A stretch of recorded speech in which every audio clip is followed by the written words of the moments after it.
Good afternoon. I am Daniel Colvin with the Ohio Art League. I am the program director here at the Ohio Art League, and I am hosting our third and final episode of Art Tells a Story, Let It Tell Yours. I'd like to take a second to give a big thank you to the Reese brothers for inviting us to showcase a few of our members and, see how they're dealing with life in this pandemic and life in general, and just showing off what they do for a little bit.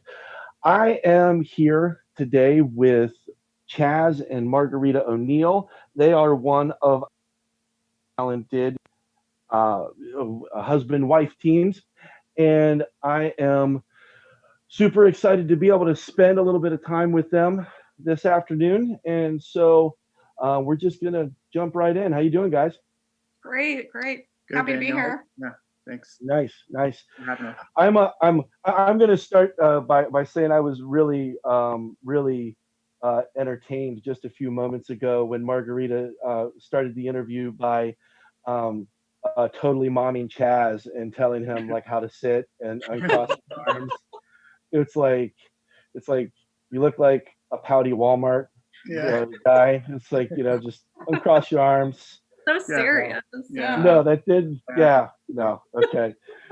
So obviously we're setting the tone of this interview with shenanigans. So all right, that's enough of that silliness. How you doing, guys? What's going on? we are good. We are working at the university, Otterbein University, which I am a alum of. I graduated there in 2006, and then spent a little time between undergraduate and grad school, about 5 to 6 years before I went to grad school at Bowling Green, and that's where I met this lovely one. In 2010, 2011, that's when we met. Almost 10 years. Yeah, it's almost been 10 years. Good job. And I graduated in 2013 from Bowling Green, and then you were 2012. Yep. Finished my undergrad in 2012. And then we moved to Columbus after that. Been here ever since. And then I was offered the job back at my alma mater. So I'm a part-time staff position there, doing the museum and gallery assistant work, collection registrar, and I'm also teaching on top of that. So Margarita was hired a few years later, so she works there with me. We work. Yeah, I'm their administrative assistant for the Department of Art and Art History. Hello, everyone. Yeah, I love my job. I've been there for almost 4 years now, and it's just been incredible to be a mentor to the students and basically do a little bit of everything for the department. So it's been great. So on top of that, we come home at night. We work in our studio, or we go to OtterFit. We have all these other things during the week that we do, but we always make time for our studio practice here. So in our little that's really important. Whether it's making work, showing work, selling work, everything, we take the time. So is there anything in particular you guys are working on right now that you're excited about, or is it like the current bodies of work or anything that you're developing at the moment? Yeah, of course. So I've been working on a body of work, getting ready for a show at the Columbus Museum of Art, which opens on November 6th. It's called Greater Columbus 2020. It's a group of 6 or 7 Columbus artists, myself and the other artists who went to Dresden last year on the Dresden or GCAC residency are included in this exhibition. So I'm working on a mural that's going to be 11 feet wide by 18 feet tall. It's made on printed vinyl, and I've done some collage work and some painting on the vinyl prints, and I'm going to put those up. And then I'll have some standalone pieces like the ones you see behind me. There'll be about 24 of those on display there. So those are just kind of mixed media collages. Also in the online exhibition at the Zanesville Museum of Art, which opens up in like a week from now. That's an online exhibition, as I said. And I'll be working towards a show at Roy G. Biv next year. So I was just found out that I was selected as part of their programming next year. So that'd be September of 2021. That's all. Excellent. That's all. That's all. Yeah. So I was making work specifically geared towards, I guess, focusing on a little bit of my Eastern European heritage. So I started, I don't know if you can see these lovely pieces behind me. Right. So essentially using like Eastern European like floral motifs and incorporating some of my figure work into that. But I kind of switched gears once COVID hit, and the things that I was making weren't so important to me anymore, and I just wanted to create. I initially, before I was making things to exhibit work, and I was kind of running out of steam, and so I decided to kind of switch gears and, you know, try weaving, try fiber art. It was always something that I wanted to do, but anytime I jump into something, I'm fully committed. So not just the time it takes, but also the, you know, how much materials cost, and it's a large feat to take on. So yeah, I essentially taught myself how to weave. I took some old painting stretcher bars and nailed, you know, some nails in, and started right away and watched some YouTube videos. And you too can be a weaver if you're a painter. Yeah, so, and I've also started a weaving business. It's called Too Cool for Spool. So initially it was just something I wanted to have for myself.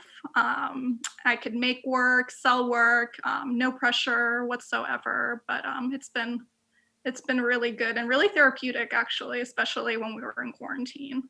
So. But I think that's probably something that a lot of us have been struggling with, especially with, you know, shows getting canceled, shows getting delayed. It's just like you have all these goals and you have this, you know, body of work that you're trying to develop, these ideas that you're trying to develop and get out to your, you know, colleagues. And it's just kind of maintaining that sense of relevancy, you know. And I think that, you know, I mean, I think one of the most challenging things for me in the pandemic is as I'm working, like I depend, I don't necessarily depend, but I enjoy and kind of really look forward to the feedback and the validation that I get from my peers and colleagues, you know, because, I mean, as all of us know, like the monetary validation that you're going to get from actually making a sale, especially if it's a larger exhibition or a larger piece or whatever, is you know, it's the gamble there. You may or may not sell anything, but you know, the having the emotional and psychological and intellectual, you know, validation and feedback of, you know, your peers and colleagues and people that can, you know, just speak with you about the work on a deeper level, you know, beyond just the purchase price, is really important. You know, I mean, I can only have so many conversations with my dog before he's like, can I have a treat now? Yeah. You know, and it's just, you know, and then even, you know, and even, and I would imagine that even for someone like you guys, you know, you know, obviously you're, you know, you're cohabitating in both life and studio. So I mean, like, you can feed off of each other, but those larders aren't inexhaustible. You know, it's like you can only ask so much feedback from your spouse before Right. you really kind of need you know, have an opportunity to branch out from that. So I mean, like, did you guys find much of that? Was that very challenging for you over the you know, over the depth of the quarantine, or are you finding like it's a little bit better now that things are kind of, you know, I mean, it's kind of crazy to think that there's a sense of normalcy coming to this, but I mean, you know, people are at least getting more comfortable with living like this, and so therefore the, you know, you're able to get out amongst people again a little bit. So, Right. I mean, it's interesting. It's interesting that you say that, because I actually found a good support system on Instagram when I started weaving. There is an amazing fiber art community on Instagram, and the first thing I started to do was not only friend, artists that had, thousands of followers, but also artists that were just starting out like I was. And I mean, the support is definitely there. We're constantly commenting on each other's pieces and, and sharing pieces on our stories. And it's just been, it was actually just incredible to have something like that. So, especially in a time like this. Right. Yeah, I haven't had so much other feedback other than from my wife here. But, I'm excited to get that coming up here in the next, November 6th when the museum show opens. It's kind of scary at the same time because I haven't seen this piece in its fruition yet, other than in its small, like compact versions. And I'll destroy it. I'm ruthless. When he asks me questions, I destroy his work, but in the best of intentions. Yeah, and I need to hear it. Like he's too nice about my work. I need more. And so you make Chaz cry in the nicest way possible. It's for his own good. It's for his own good. This big mural piece, she did help me a lot on. It was entirely my idea. Yeah, so I can totally switch gears on it because of the suggestion that you made, and I'm like, you're right. Like, this piece is too important just to not, to fuck up. So yeah. I mean, I can relate because I mean, as someone that makes and installs large installation pieces myself, I mean, like you can plan out the components and you can stage this and stage that. But I mean, until you get it like installed on that official wall and start setting the lights, and I mean, it's really kind of hard to, I mean, like, it's really kind of hard to predict and make what's in your head, like, but at a certain point, you got to just keep your fingers crossed and, just be like, all right, well, here we go. Yeah. Better or worse. Yeah. It is what it is. That's exactly the approach I'm taking. And there's a little bit of time if something doesn't work right. They're trying to make corrections or make alterations. So. Oh yeah. But it's in the museum, it's in the Columbus Museum of Art, so you really can't mess up. Yeah. Thankfully, we'll have people that are helping me install. So. Yeah. Yeah, nothing like a really high-profile venue to just take the stress right off. Right. Come right so, out. Yeah. I mean, you talk about that. I mean, just not because of us as artists. I mean, I work for the Ohio State Fair Fine Arts exhibition for close to 15 years. This was supposed to be my 15th fair, but I ultimately decided to retire. It was planned 2 years ago anyway that this was going to be my last exhibition. Ultimately, they canceled the Ohio State Fair, and I do feel sorry for all the artists who use that show as a kind of this huge stepping stone, validation for the work, and we'll see. I mean, the show's in good hands for next year as far as the people I handed it off to. So I hope that will come back next year. Fingers crossed that it comes back for next year, stronger and better than ever. Sure. Yeah. I think there's a lot of us that are hoping that things, are able to, work out for programming for, next year. Because I know that for a lot of us on the board at the Ohio Art League, I mean, we're starting to look forward to, 2021 programming, and it's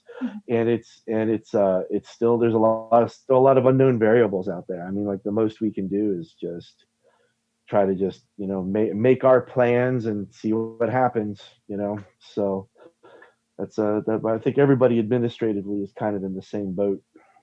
Yeah. So I don't know. Yeah.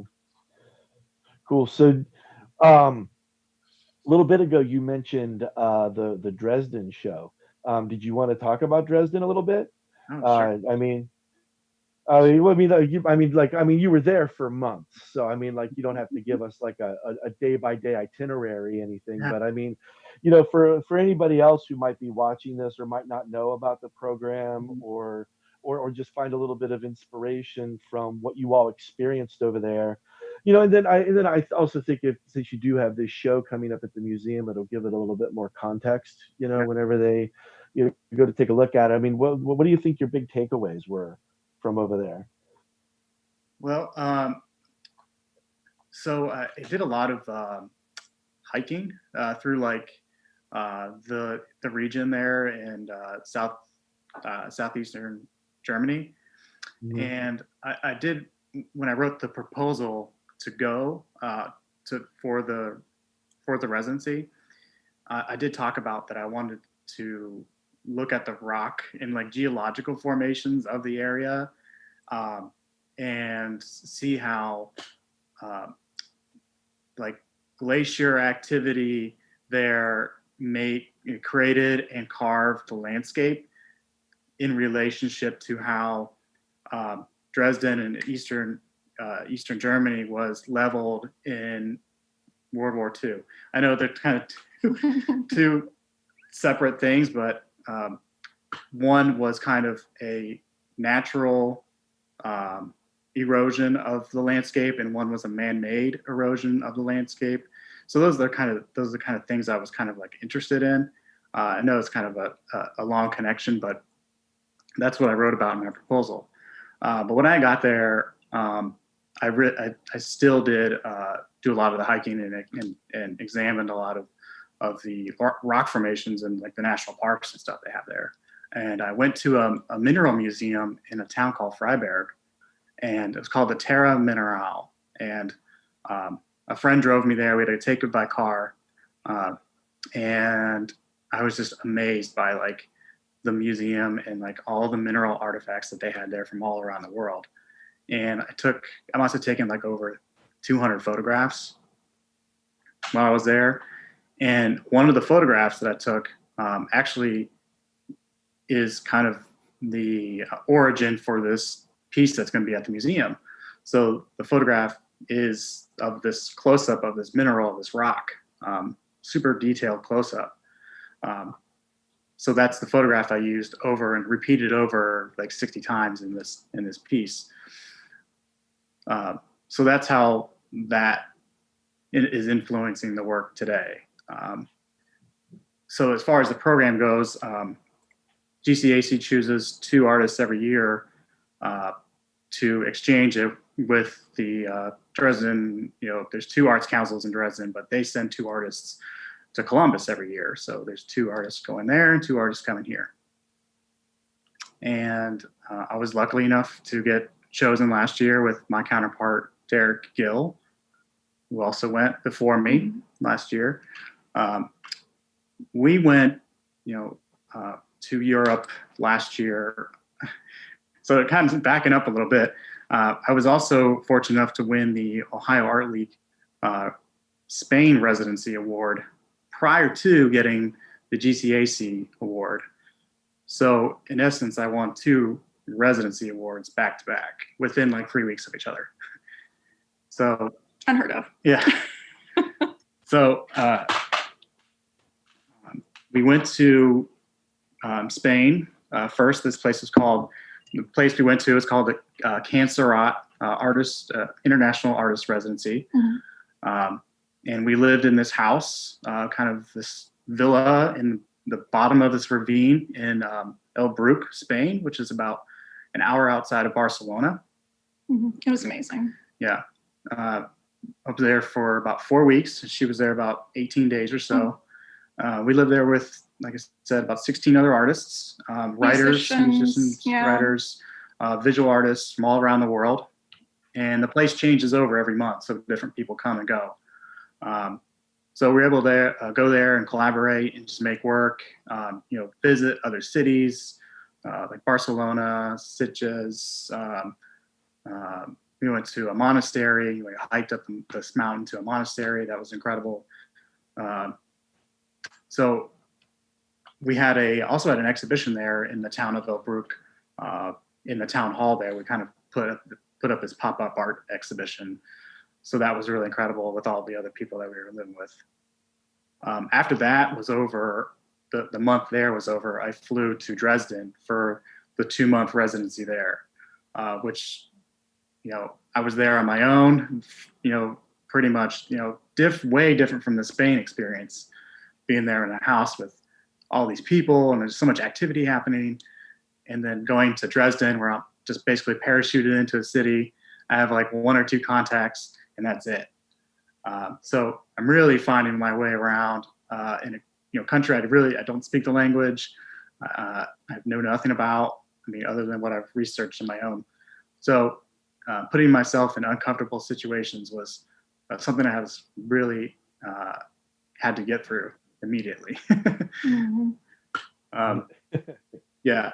So I had a studio there, and pretty much all I did was collect things to make work with. I went to bookstores and thrift stores and got stranded in Berlin. Yeah, got stranded in Berlin one night. You have to tell that story. Oh yeah. Then so I was like making work, going to museums, and just seeing all the sights and things. It was just incredible. And I had an exhibition in Dresden. It was more of an open studio exhibition rather than a gallery exhibition. It was just like I had my studio open during a gallery hop kind of event, during the citywide event.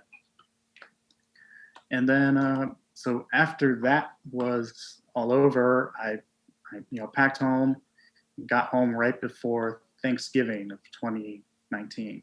Mm-hmm. So I'm super thankful that I was able to experience all that when I did, because just a few short months later, we were stuck inside for 5 to 6 months. Right, and so, we're still in contact with the artists and writers, musicians that we lived with, and it's just sharing photos and all these things, and just thinking about how amazing it was to be there all together, and especially now when travel is just so difficult. And so Margarita, during those 2 months that he was gone, how nice was it to have just uninterrupted studio space? It's like, did you feel like you thrived during that time with a little bit of freedom? And it was incredible. It was incredible, but it also made me realize how much Chaz actually takes care of me. So, oh, gotcha. Yeah. And not only takes care of me, but takes care of our 3 pets. So it was me walking them at 5 a.m, walking them at lunch, walking them at dinner. It's a lot of work. It's a lot of work. But yeah, I have to say I enjoyed the quiet time. Right. And we were always we were Zooming or Skyping or whatever. Right. I sent him letters and photos, and yeah. So I mean, it was the longest we've been apart since we got together. So I think it was necessary. It was essential. But what was interesting about that Spain residency? Yeah, Chaz won the residency, and I was able to go. In my mind, I was thinking, yeah, vacation. I'll just get to relax while he's in the studio making work, and I'll just be able to just go off on my own and travel and do all these things. Well, when I got there, they expected me to make work, which I was very surprised about. But it was great. I was completely unprepared. I had nothing with me. So I think the first week we were there, we did like artist presentations. So that was just that was interesting to do on the fly. And I was rides in the art house. No, never. You're always working. And I'm really glad we were able to get an exhibition together over there, because that was my first international show. So it was a great experience. Cool. Yeah, they put you to work in that house. They do. They give you chores to do every day and everything. So yeah, it's no slouching, no relaxing.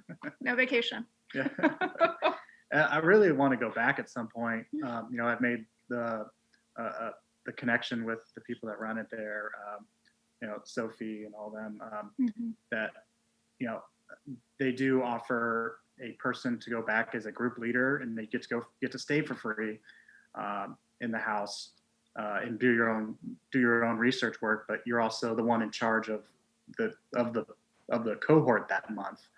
So you're planning the activities, you're making the chore lists, you're kind of the house manager in a way. So I would be open to going back for sure.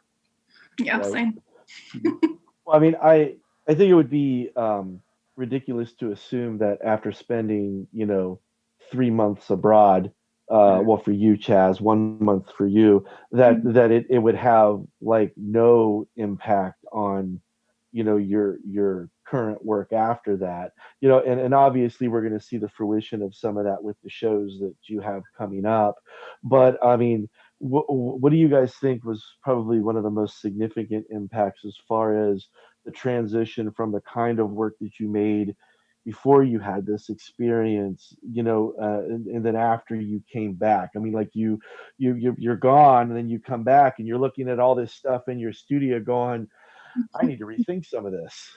I mean, is like, did that happen much, or do you feel it was more of just a smooth transition, or did it really make you kind of rethink some things that you already had started before you left? You want me to take that? All right. Well, when I was there working, I was actually doing a little bit of printmaking and specifically cyanotypes, and I did Shinkolay stuff. And I had never.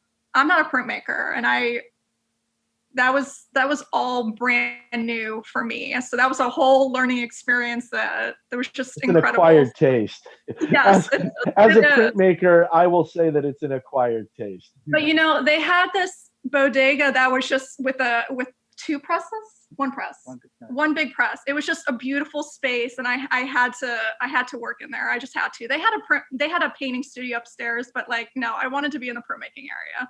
So yeah. I think coming back, I knew I wanted to try new things, experiment with other materials, and I think that's why I just jumped into something completely different and started weaving. So I think that was my point, my jumping off point. Yeah. Me, I don't know. I'm pretty resourceful when it comes to being put. I definitely found that about myself. When we went to Spain, I had some ideas about what I would make, but then it totally changes when you get there because of the people you're with, the setting you're in, the supplies that are available. And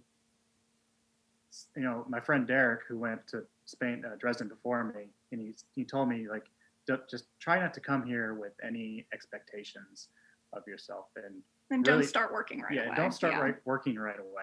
Don't just get in so into the studio you miss everything while you're here.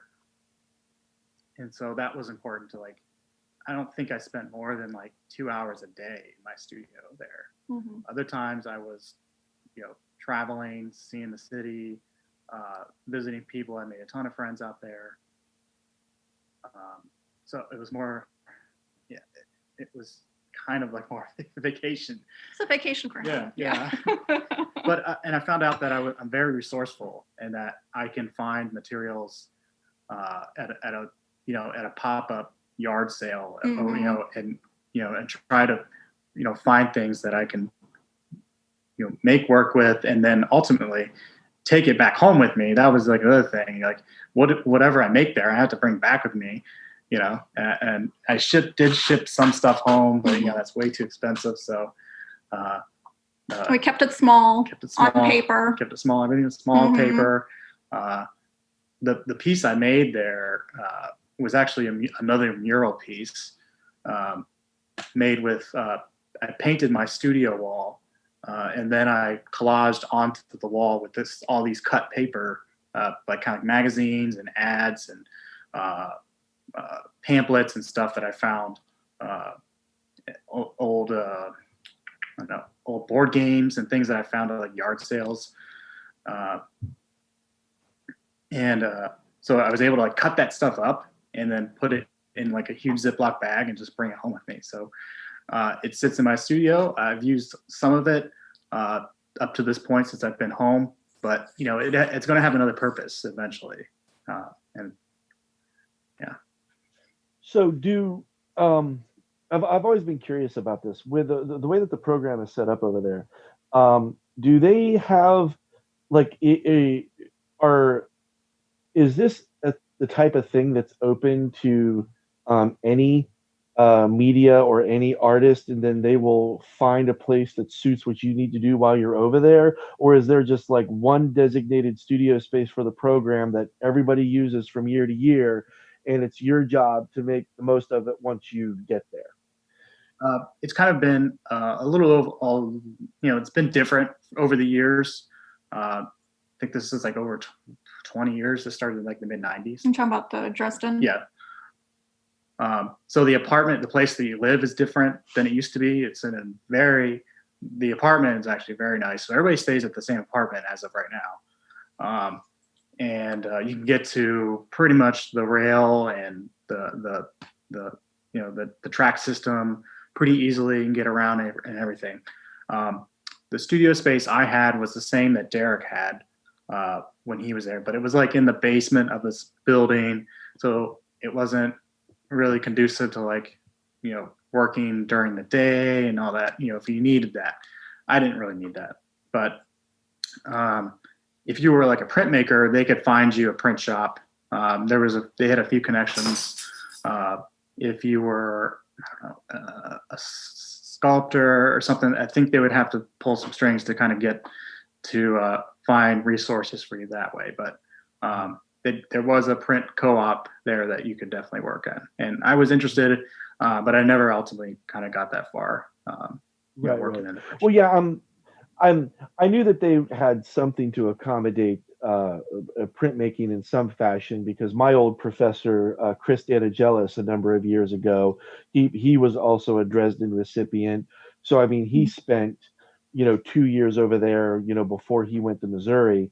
And so I knew that they were accommodating the printmaking, but I wasn't sure, because I just wasn't sure if, applying for this residency was prohibitive, depending on what you did. If there were certain artists out there that don't even bother applying because they feel there's no way that the program's going to be able to accommodate them, so. Yeah.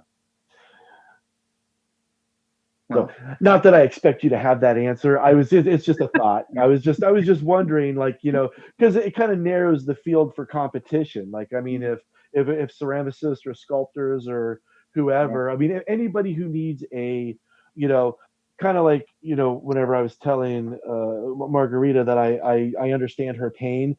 Like, one of my biggest challenges coming out of CCAD is that I was a printmaking and papermaking major. These were not like do it on your back porch type things. I needed equipment. I needed a studio. I needed to build something. If I was going to keep doing this post grad, I needed to develop, a studio and put everything in place to be able to do that.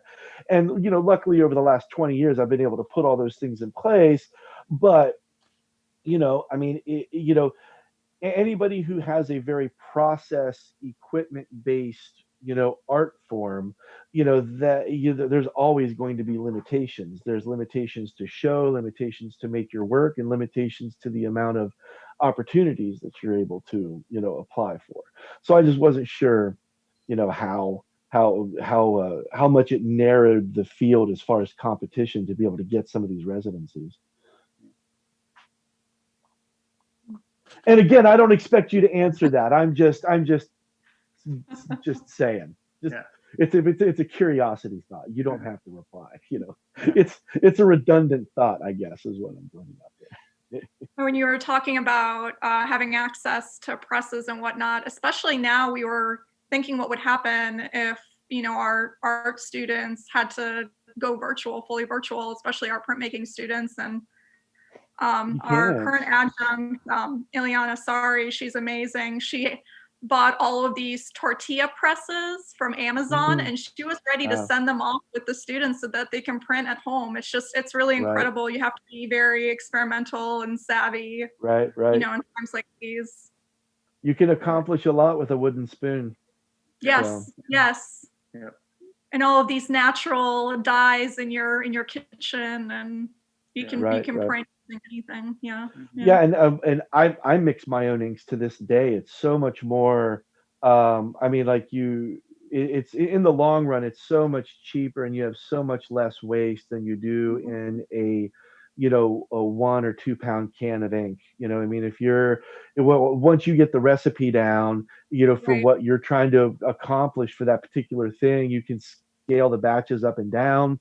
You can mix only what you need. You can, because a lot of times a pound of the powdered pigment is cheaper than a pound of the pre-mixed ink.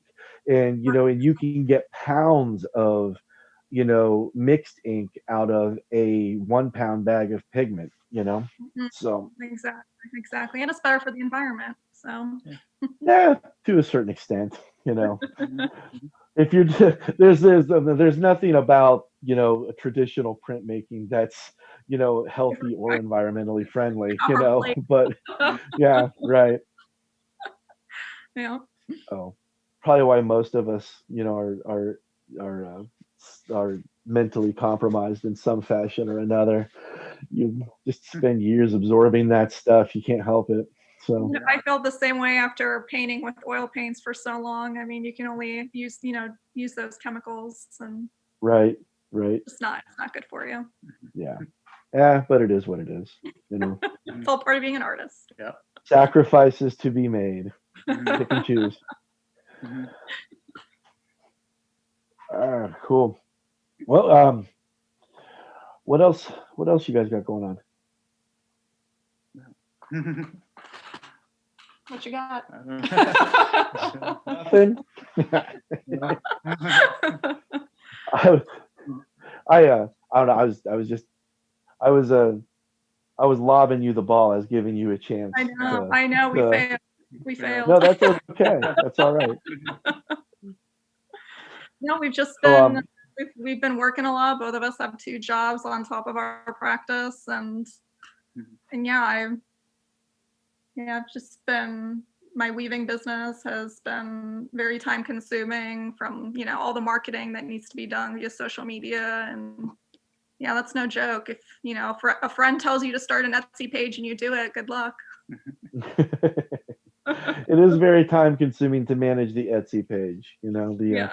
I will tell you from experience though that one of the if you haven't done this yet, depending on what website platform you're using, they do make an Etsy widget that you can drop your entire store directly into your web page.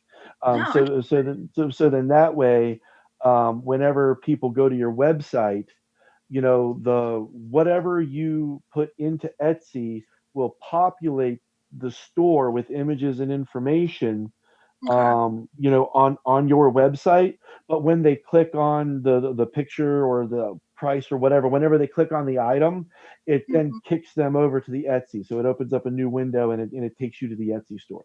So they still have to purchase. Yeah, so they still have to purchase everything through Etsy, but you can, but you so then that way you don't have to recreate the wheel. Like you can build your Etsy store and then just drop it with an Etsy widget right into your website. So that makes it nice. Definitely have to look into it. Yeah. So, but yeah, and then yeah.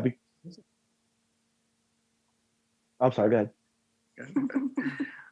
So I'm teaching at the university, which has been interesting in this kind of phased in student population that the university implemented. So they kind of let was it freshmen first? Mm-hmm. Right, freshmen came on. Phased in. Yeah, they kind of let freshmen come in the first 4 weeks, and then upperclassmen came to like week 4 and 5 and 6 and so on. So everybody's back on campus. And so I'm teaching one drawing class, and it's 16 students, but in order to keep social distance, I had to split them in half. And so it's an hour each session. So it's been interesting as far as getting them enough time in the studio to learn anything, and that they're just happy to have a in-person class right at the moment, Right. And I think that I had one-on-one meetings with them already, and they're just like, yeah, so I'm done with virtual. So I think they're getting a lot out of it. And I think I'm pretty confident we'll make it through the rest of the semester without, any other interruptions. So I was actually you guys are in person now though, right? I mean, your studio classes are in person, and Most, everybody can come in. mhm. Okay, gotcha. Because I was actually curious about that. I mean, and given that you guys actively work there now, I mean, like if I'm asking you a sensitive administrative question that you don't feel comfortable answering, that's fine. You can just, you can tell me to bugger off. But I like once this actually started going and it looked like everything was going to be like you could still go to school, but you're going to be virtual. I mean, I was thinking back to my time. I'm just like I'm a printmaker. It's just like everything that I mean, like every single, I mean, especially if I was like, a printmaking major and I was working on my senior thesis show or something, like I would be like, what am I possibly going to do virtually online?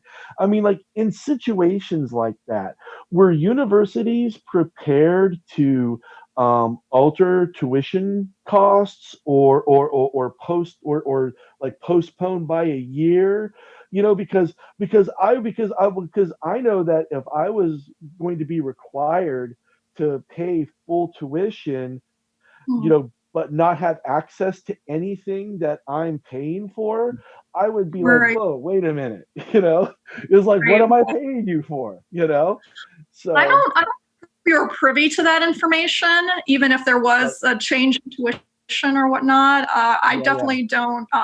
I don't get that information, but yeah, our yeah, students are very fortunate that even if I think our one of our drawing classes is virtual, our students still have 24-hour access to the studios. So I've seen students in the studios on their laptops in the virtual class, but also working. So okay. it's kind of the best of both worlds. It's really interesting that they still want to come into the studio and want to work, but then actually physically being in there for a virtual class. They're not Yeah.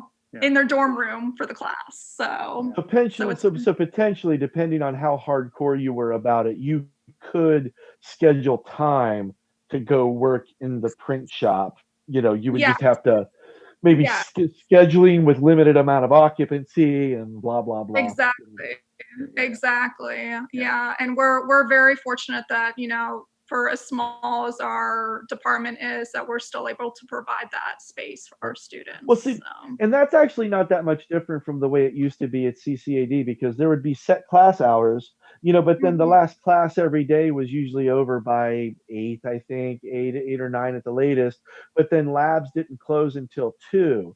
And so, and then any of the times in the evenings or the weekends or in between established classes, there were dry erase, scheduling boards to where you could block out up to, I think you right. were only allowed to do like up to 3 hours or something like that. I mean, like you couldn't block out a press for like, an entire day, because that was just unfair. But I mean, I think that you could have 2 to 3 hours that you could block out a press, and then you just had to be organized, Right. just have Right. everything set and ready to go to print, So all right, that's cool.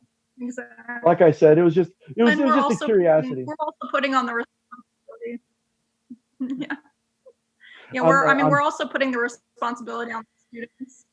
well, sure, yeah, Another good thing I think about maybe going virtual is that I think a lot of students could take care of those classes like that they could do virtually right now.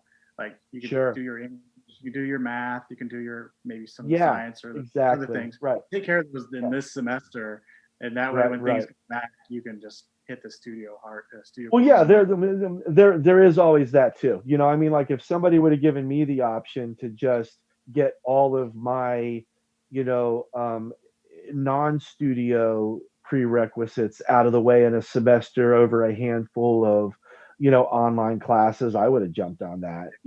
I mean, so Yeah, we actually saw like what was it, 700% increase for summer courses Mm-hmm. online. So like I taught a course, like I taught a course over the summer, and it was like an art class for non-art majors. Uh, so it was kind of like make a project and write a reflection on it, and it was only 7 weeks long, and it was like it was incredible, like as far as like the participation was. Mhm. So yeah, I think a lot of students were trying to like get ahead, and they're stuck at home anyway, so why not knock out a class or two? And we don't know how long we're going to be, in this situation where even more classes may go virtually in the spring. We don't know yet. But I think Right. now's the time to be, very open-minded and just experimental with some of our projects and whatnot, Yeah. but still interesting for the Right. students. Yeah.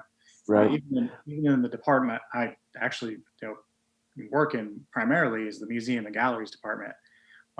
We've had to reimagine receptions in a way to where Right. I don't know if whoever's out there has been to like a reception so far, but usually like they have like a timed in reception where you RSVP Right. and say you're going to be there for like 20 minutes or half an hour, so Yep. that just nobody, like not everybody floods the gate, at 5 o'clock on a Friday night. Right. So it kind of staggers people out. So we had to like do that. We have a reception next Thursday for Kelly and Kyle Phelps. And they have decided that they're not going to make the reception in person, but they will be there hopefully on a Zoom call, just like a computer screen in the space. And so they can talk to people as they please, the people that come up to the monitor. So, we were actually talking, me and one of the other board members was actually talking to a venue yesterday about, because we're still trying to get Thumbbox together. We're really hoping because Thumbbox is one of our signature shows. I mean, it's been around every year nonstop since 1919. So we're not trying to be the board that drops the ball on Thumbbox. So it's like we're desperately trying to figure out something that will allow us to have this really important show in some fashion. And we think we got it worked out, but I mean, like the logistics of the reception did, come up. I mean, and I mean, like for instance, we were trying to decide whether we wanted to have like, hospitality or refreshments or not. And then if X amount of people, did show up, like how many would come in at a time, and we were just like the way that the space is laid out is like as soon as you walk in the main door that lets you into the space, immediately off to the left is another door that goes outside to an outside patio area. So we were thinking about just potentially having that as a overflow like waiting room type thing, to where like if we set occupancy max at 15, but then people come in, well, they can come in the main door and then usher out right outside of the thing, and then we may or may not have some drinks or stuff out there. So then that way, if it's a couple folding tables with refreshments outside, then it's safer, if you want to do that, So, but yeah, that all remains to be seen. We'll see. Well, we've gotten very good at figuring out our like online RSVPs. So if you need any help with that, there we go. We will let you know. Yeah, trying to figure out timing and whatnot. Yeah. Yes, that we may tap you for that, because we are all kind of in. We were probably going to reach out to a few different people that we knew that have already been dealing with this sort of thing, because not unfortunately, because I mean you guys were in the spring Juried exhibition, and I feel it was pretty successful for a virtual exhibition. And fall is also going to be a virtual exhibition, but we felt that it was really important that Thumbbox be in person, because because of the very nature and intimacy of the show. I mean, so much of it's going to get lost in translation if it's just on a computer screen. Right, exactly.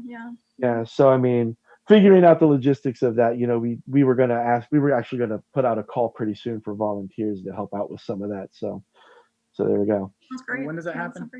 When is Thumbbox? We are, if we are shooting for the end of November. I mean, if we're able to get things finalized, like we haven't even really put out the official call yet, because we want to make sure that we've got it like in stone, so we aren't toying with members' emotions. It's like so. But if everything goes well, we're going to be doing it like the last weekend ish in November, going into the first weekend of December. I need to look at the like Thanksgiving as well. Like I can't remember when Thanksgiving falls, but I know it's right around that last week of November usually. So more than likely we'll probably any sort of reception that we're going to be doing is probably going to happen in the first weekend of December, after the Thanksgiving holiday, with the first week of December being a by appointment kind of thing going in. Because I mean, like that's been because we were discussing before, like we're still, as an organization, we're still trying to figure out a brick and mortar. Right. And that's the challenge that we have, like being a somewhat nomadic organization. We're trying to fit in where we can with other organizations, and the few options that we've had, it's like they're willing to give us a week or 2 weeks at a time, but nobody's going to be giving us like a full 30 days, because they've got their own programming to worry about. Right. Right. So I don't know. So I mean, maybe that's something that we may be hitting you up for something in 21, Chaz, if your 21 schedule isn't completely slammed, because if we're still I mean, if we're still nomads in 21, like, because right now we're trying to plan way ahead now for spring and fall juried exhibition for 21. Right. So Yeah. So I mean, I mean, if you guys have any suggestions of venues, feel free to let us know. I might have an idea or two. So I'm not going to know what to do with myself. Not having the state fair to do. So I've had a summer to myself in 15 years. So interesting. Right on. Cool. Well, guys, we are we're coming up on an hour, and we try to keep it at an hour or a little bit less, because if it goes over an hour, then we're not able to post these on Instagram. So do you guys have any parting words of wisdom before we move on with the rest of our day? Well, thank you for tuning in. Margarita and I really appreciate it. Yes, thank you. Just keep creating. Keep creating. Don't let this get you down. I mean, just it'll go back one day. I mean, this is temporary. So just remember that. Yeah. Right on. Excellent. Yeah. All right, guys. Well, thank you so much for spending some time with me this afternoon. I really enjoyed reconnecting with you. We're going to have to get together again sometime soon when the world feels safer, I guess. I don't know.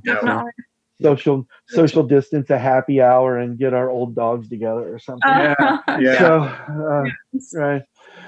So, all right. Well, ladies and gentlemen, thank you again for joining us in this our last installment that OAL is hosting for Art Tells a Story, Let It Tell Yours. And thank you again to the Reese brothers for allowing us to have this opportunity. And we'll see you around sometime. Hopefully you'll join us at one of the events that Chaz was talking about with the November 6th, you said? Yes. Museum? Yeah. So like the Dresden inspired show at November 6th. And then always, again, check us out at the Ohio Art League, oal.org, for some of the fun things that we have coming up, trying to keep things moving in these crazy, unprecedented pandemic times. So thank you all for tuning in. Have a great day.